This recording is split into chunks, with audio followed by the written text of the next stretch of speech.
محبت کا نام زبان پر لانے کے قابل تو تم اب بھی نہیں رہے ہو۔ ضمیر نے تلخ تبصرہ کیا۔ جو منظر اس کی نگاہوں کے سامنے پھر رہے تھے، انہیں دیکھ کر اس نے سر جھکا لیا۔ بات درست تھی، مگر وہ کیسا لمحہ تھا، اللہ کے حوالے میں کیسی تاثیر تھی کہ اس کا نشہ حرن ہو گیا تھا۔ وہ پوری طرح ہوش میں آ گیا تھا۔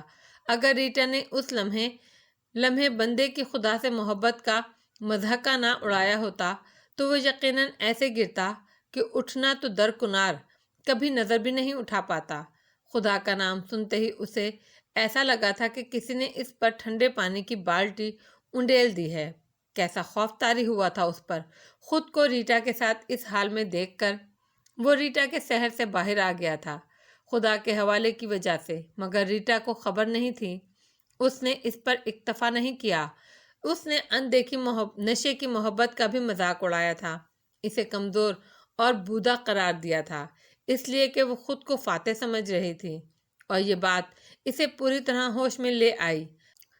اب وہ سمجھ سکتا تھا کہ ریٹا اپنی فتح پر اترائی نہ ہوتی تو محبت کو اور اوتار سنگھ کو شکست ہو چکی ہوتی۔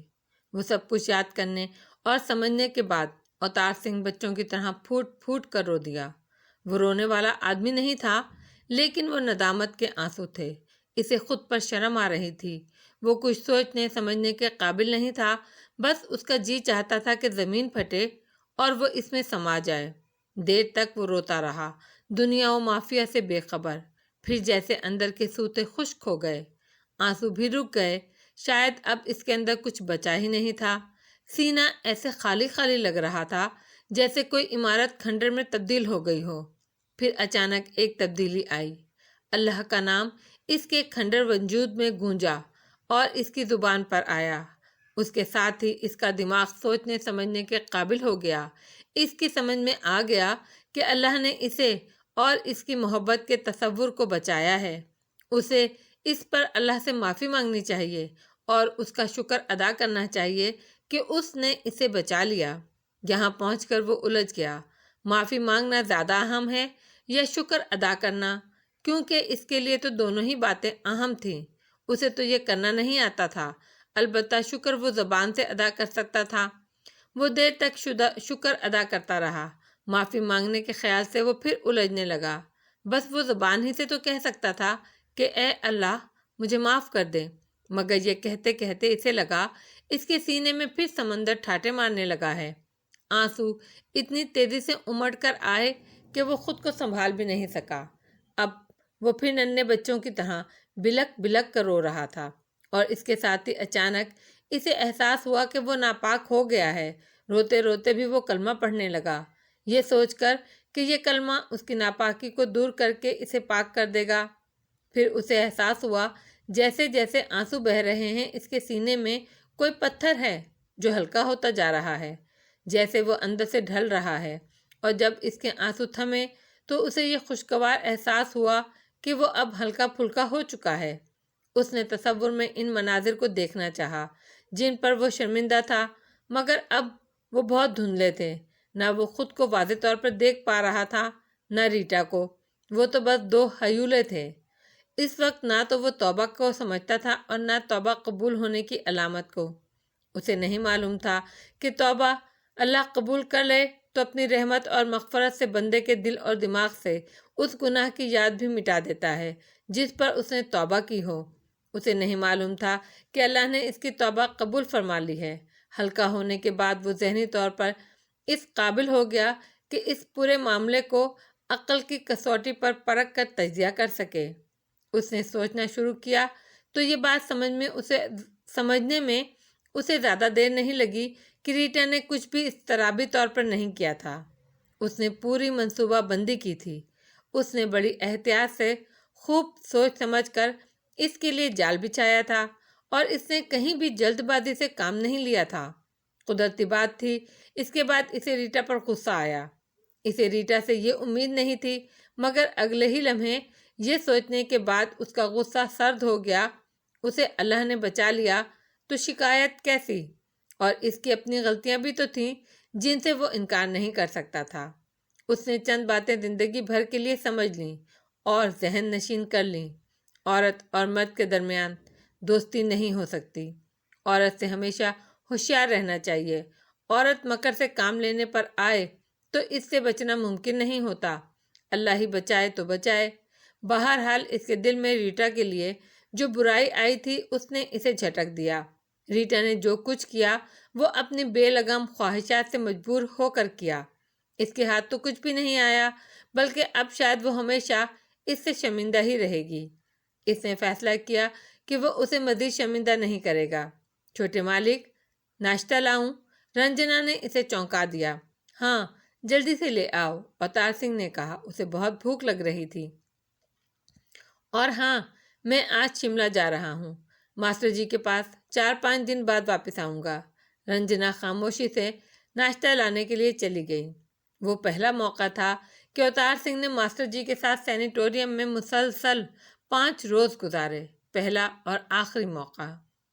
اس نے ایک قریبی ہوٹل میں اپنے لیے ایک کمرہ لے لیا تھا۔ کمرہ تو وہ پہلے بھی لیتا تھا، مگر صرف ایک رات کے لیے۔ ہوٹل کے سبھی لوگ اسے پہچانتے تھے، حالانکہ ہوٹل میں صرف نہانے دھونے، کھانا کھانے اور ناشتہ کرنے اور رات کو سونے کے سوا وہ رکا نہیں تھا۔ اس بار مجھے 31 تاریخ تک کمرہ چاہیے ہوگا، اس نے استقبالیہ کلرک سے کہا۔ جب تک دل چاہے رہیں صاحب، آج کا سیزن تو ہے نہیں، کمرہ بھی آپ کو اچھے والا دوں گا۔ ماسٹر جی کو پتہ چلا کہ وہ 5 دن رکنے کے ارادے سے آیا ہے تو ان کی خوشی کی کوئی حد نہیں تھی۔ انہوں نے بڑی ممنونیت سے اسے دیکھا۔ تم میرے کسی اچھے کرم کا پھل ہو اوتار سنگھ، حالانکہ میں نے زندگی میں شاید ہی کوئی اچھا کام کیا ہو۔ یہ تو اچھے لوگوں کی پہچان ہوتی ہے ماسٹر جی کہ انہیں اپنا کوئی اچھا کام یاد ہی نہیں رہتا، اوتار سنگھ نے کہا۔ اچھے تو تم ہو اوتار سنگھ، اگر میں اچھا ہوں تو صرف اس لیے کہ آپ میرے استاد ہیں۔ ماسٹر جی کی آنکھوں میں آنسو آ گئے۔ میری اپنی اولاد نے مجھے چھوڑ دیا، تم نہ ہوتے تو میں اس گندی کوٹری میں کب کا مر کھپ چکا ہوتا۔ انہوں نے رقت بھرے لہجے میں کہا۔ آپ ایسے نہ سوچا کریں ماسٹر جی۔ کیسے نہیں سوچوں؟ 4 مہینے سے یہاں پڑا ہوں، کسی نے نہیں پوچھا مجھے، کوئی ایک بار بھی نہیں آیا یہاں۔ ارے میں تو آپ کو بتانا بھول ہی گیا، میں آپ کے گھر گیا تھا۔ گنگا، کانتا اور مرلی آپ کو بہت یاد کر رہے تھے۔ اوتار سنگھ نے اسے خوش کرنے کی کوشش کی۔ بچے تو من کے سچے ہوتے ہیں نا، وہ تو وہاں بھی میری کوٹری میں آنے کو تڑپتے تھے، پر ان کی کٹھور مائیں انہیں آنے ہی نہیں دیتی تھی۔ وہاں سب آپ کو یاد کرتے ہیں ماسٹر جی۔ آپ کے بیٹے برے نہیں ہیں، مجبور ہیں۔ ہاں، مجھے کوٹری میں اکیلا چھوڑ دینا مجبوری ہی تو تھی، ماسٹر جی نے تلخ لہجے میں کہا۔ کوٹری کی خوفناک یادیں ان کے اندر کہیں بہت گہرائی میں شکایت بن کر اتر گئی تھیں۔ رام بھیا کی تو رات کی ڈیوٹی ہوتی ہے، بدری بھیا کی بھی ڈیوٹی بہت سخت ہوتی ہے۔ ہری بھیا نے میرے ساتھ آنے کا وعدہ کیا ہے۔ کب؟ اگلی بار؟ ماسٹر جی نے زہریلی ہنسی ہنستے ہوئے کہا۔ اوتار سنگھ کھسیا گیا۔ اب تو اسکول کے امتحان سر پر ہیں، ٹیوشن سے بھی چھٹی نہیں کر سکتے وہ۔ اس نے کہا، کہہ رہے تھے مارچ یا اپریل میں میرے ساتھ آئیں گے۔ مارچ اپریل کا کس کو پتا، میں ہوں یا نہ ہوں۔ ماسٹر جی نے سرد آہ بھر کر کہا۔ آپ ایسی باتیں نہیں کریں ماسٹر جی، ایک دن آپ صحت یاب ہوں گے اور میں آپ کو گھر لے کر جاؤں گا۔ ماسٹر جی نے کوئی جواب نہیں دیا، مگر وہ خاموشی بھی جواب تھی، یہ جواب کہ انہیں ایسی کوئی امید نہیں۔ اوتار سنگھ نے جلدی سے ایک کتاب ماسٹر جی کی طرف بڑھا دی۔ آپ موقع نکال کر اسے پڑھیے گا، پھر ہم اس پر بات کریں گے۔ ماسٹر جی نے کتاب کا سرسری سے جائزہ لیا۔ اس پر تو ہم اب بھی بات کر سکتے ہیں، بشرطے کہ تم اس کا مطالعہ کر چکے ہو۔ ان کے درمیان علمی گفتگو شروع ہوئی تو ماسٹر جی اپنا دکھ، اپنی شکایتیں بھول گئے۔ اوتار سنگھ کو احساس ہوا ماسٹر جی کا ذہن اور حافظہ اب بھی پہلے ہی جیسا ہے۔ وہ اس کتاب پر سیر حاصل گفتگو کر رہے تھے۔ رات کو وہ ہوٹل جانے کے لیے اٹھا تو ماسٹر جی بچوں کی طرح ضد کرنے لگے۔ جانے کی کیا ضرورت ہے، یہیں رک جاؤ نا، انہوں نے کہا۔ میں صبح سویرے ہی آ جاؤں گا ماسٹر جی، میں میڈم سے بات کروں گا، یہیں تمہارے لیے پلنگ ڈال دیا جائے گا۔ ماسٹر جی بچوں ہی کی طرح ایکسائٹڈ تھے، مگر اس کی ہچکچاہٹ دیکھ کر اچانک ان کا لہجہ بدل گیا۔ مگر تم میرے ساتھ کیسے سو سکتے ہو، یہ چھوت کا مرض ہے، تمہیں لگ گیا تو؟ ان کے چہرے پر نظر پڑی تو تو وہ کہتے کہتے رک گئے۔ انہیں احساس ہو گیا کہ وہ کیا کہہ رہے ہیں۔ اوتار سنگھ کو ان کی بات سے دلی صدمہ ہوا۔ وہ اسے ظاہر نہیں کرنا چاہتا تھا، لیکن بے اختیار دل کی کیفیت کا عکس اس کے چہرے پر آ گیا، اور عین اسی لمحے ماسٹر جی نے نظریں اٹھا کر اسے دیکھا۔ یہ بات نہیں ماسٹر جی، اس نے کہنا چاہا، مگر دیکھتے ہی دیکھتے ماسٹر جی کا چہرہ یوں چٹکا جیسے ساکت پانی میں عکس ایک کنکر پھینکے جانے پر چٹک جاتا ہے۔ اگلے ہی لمحے وہ پھوٹ پھوٹ کر رونے لگے۔ ماسٹر جی، میرا یہ مطلب نہیں تھا، کاش آپ نے مجھے وضاحت کا موقع دیا ہوتا، مگر خیر، اب تو میں یہیں رکوں گا۔ ماسٹر جی نے ہاتھ اٹھا کر اسے منع کرنا چاہا، لیکن وہ کچھ کہنے کے قابل نہیں تھے۔ مدت سے جمع ہونے والا غبار آنسوؤں کی شکل میں نکل رہا تھا۔ اوتار سنگھ لپک کر بڑھا اور ان کی پیٹھ تھپ تھپانے لگا۔ ماسٹر جی، آپ نے ایسا کیسے سوچ لیا؟ میں تو آپ کو پتا سمان سمجھتا ہوں۔ دل چھوٹا نہ کریں ماسٹر جی، میں نے تو شروع میں ہی کہا تھا کہ آپ کی صحت یابی تک میں آپ کے ساتھ رہنا چاہتا ہوں، اسی لیے تو رو رہا ہوں، ماسٹر جی نے ہچکیوں کے درمیان کہا۔ اوتار سنگھ اس جملے کا مطلب نہیں سمجھ سکا۔ ماسٹر جی کے جملے کا رخ اس کے بیان کے پہلے حصے کی طرف تھا، لیکن اس نے سمجھا وہ اس کے آخری جملوں کے حوالے سے جواب دے رہے ہیں۔ اب میں کہیں نہیں جاؤں گا ماسٹر جی، آپ دل چھوٹا نہ کریں، میں آپ کے ساتھ ہی رہوں گا۔ ماسٹر جی کا گریہ اور بڑھ گیا، ساتھ ہی وہ دور دور سے نفی میں سر ہلانے لگے۔ کچھ دیر میں جب غبار چھٹا تو ماسٹر جی نے اوتار سنگھ کے سامنے ہاتھ جوڑ لیے، مگر بولنا اب بھی ان کے بس میں نہیں تھا۔ چند لمحوں بعد انہوں نے کہا، میں ہاتھ جوڑ کر تم سے بنتی کرتا ہوں بیٹے، مجھے معاف کر دو۔ اوتار سنگھ نے بےتابی سے ان کے جڑے ہوئے ہاتھوں کو علیحدہ کیا، انہیں چومنے لگا۔ یہ کیا کر رہے ہیں ماسٹر جی؟ یہ کیا کر رہے ہیں آپ؟ مجھے گناہگار کر رہے ہیں آپ؟ گناہگار تو میں ہوں بیٹا، تم نے میرے اپنے بیٹوں سے بڑھ کر میرے بیٹے ثابت ہونے کا ثبوت دیا۔ میں نے تمہارے متعلق ایسا سوچا، میں اتنا کڑوا، اتنا زہریلا ہو گیا ہوں، مجھے اندازہ ہی نہیں تھا۔ میں نے امرت رس کی ندی میں اپنا زہر گھول دیا۔ اب سمجھ میں آیا ہے، امرت رس سچا ہو تو اس میں گرنے والا زہر بھی امرت ہی بن جاتا ہے۔